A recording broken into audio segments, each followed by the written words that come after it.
ಅಚಾನಕ್ ಭೇಟಿ ಇಲ್ಲ, ಇನ್ನೊಂದು ಮದುವೆ ಕಾರ್ಯಕ್ರಮ ಇತ್ತು, ಬಂದಿದ್ವಿ. ಮತ್ತು ಇದರಲ್ಲಿ ಧಾರವಾಡದಲ್ಲಿ ಇತ್ತು ಸರ್. ಮತ್ತು ಇಲ್ಲಿ ಬಂದಾಗ ಇಲ್ಲೆಲ್ಲ ಯುವಕರು ಏನೊಂದು ಸಂಘದಿಂದ ಇಲ್ಲಿ ಸಂಘಟನೆ ಮಾಡಿದ್ದಾರೆ. ಕ್ರಿಕೆಟ್ ಆಟ ಅದಕ್ಕಾಗಿ ಇಲ್ಲಿ ಬಂದು ಅದನ್ನು ಉದ್ಘಾಟನೆ ಮಾಡಿ ಹೋಗ್ಬೇಕಂತ ಹೇಳಿದ್ರು. ಆ ಹಿನ್ನೆಲೆಯಲ್ಲಿ ಇಲ್ಲಿ ಬಂದಿದ್ದೆ ಸರ್. ಇವಾಗ ಲಾಸ್ಟ್ ಟೈಮ್ ತಾವು railway Lokapur to Dharwad railway ಬಗ್ಗೆ ಒಂದು ಸಮೀಕ್ಷೆ ಆಗಿದೆ ಅಂತೇಳಿ ಒಂದು ಸಮೀಕ್ಷೆ ಆಗಿಲ್ಲ, ಸಮೀಕ್ಷೆ ಮಾಡ್ರಿ ಅಂತೇಳಿ. ಯಾಕಂದ್ರೆ 17-18 ಇಸ್ವಿಯಲ್ಲಿ ಆಗಿತ್ತು. ಆವಾಗ ಕೋವಿಡ್ ಸಂದರ್ಭದಲ್ಲಿ ಆದಾಗ ಅದು ಸರಿಯಾಗಿ ರಿಪೋರ್ಟ್ ಆಗಿರಲಿಲ್ಲ, ನೆಗೆಟಿವ್ ಇತ್ತು.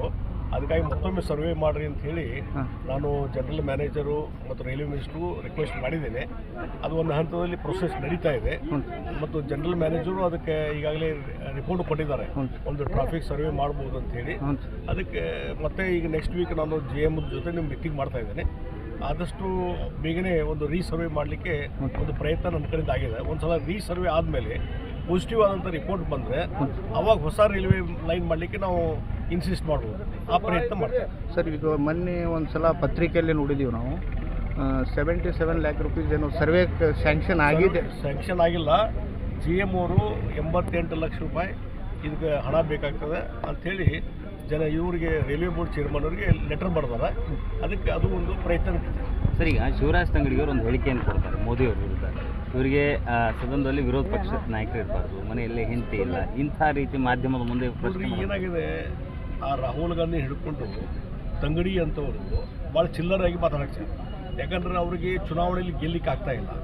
ಎಲ್ಲ ಚುನಾವಣೆಯಲ್ಲಿ ಈಗ 20 ರಾಜ್ಯಗಳಲ್ಲಿ ಭಾರತೀಯ ಜನತಾ ಪಾರ್ಟಿ NDA ಸರ್ಕಾರ ಇದೆ ಮತ್ತು ಬಹುಶಃ ರಾಹುಲ್ ಗಾಂಧಿ ನೇತೃತ್ವದಲ್ಲಿ 100 ಚುನಾವಣೆಯಲ್ಲಿ ಸೋತಿದ್ದಾರೆ ಮತ್ತು ಎಲ್ಲ ರಾಜ್ಯಗಳಲ್ಲಿ ಆಲ್ಮೋಸ್ಟ್ ಸೋಲುವಂಥದ್ದು ಮತ್ತು 4ನೇ ಸ್ಥಾನಕ್ಕೂ 5ನೇ ಸ್ಥಾನಕ್ಕೆ ಕೊಟ್ಟಿದ್ದಾರೆ ಕಾಂಗ್ರೆಸ್ನವರು.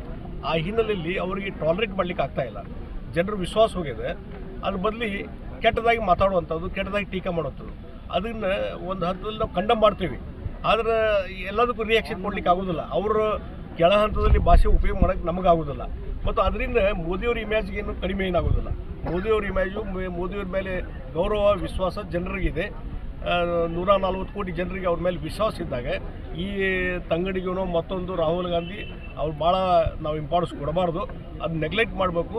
ಇಲ್ಲಿದ್ರೆ ಆ ಲೋ ಲ್ಯಾಂಗ್ವೇಜಾಗ ನಮಗೆ ಮಾತಾಡ್ಲಿಕ್ಕೆ ಆಗೋದಿಲ್ಲ.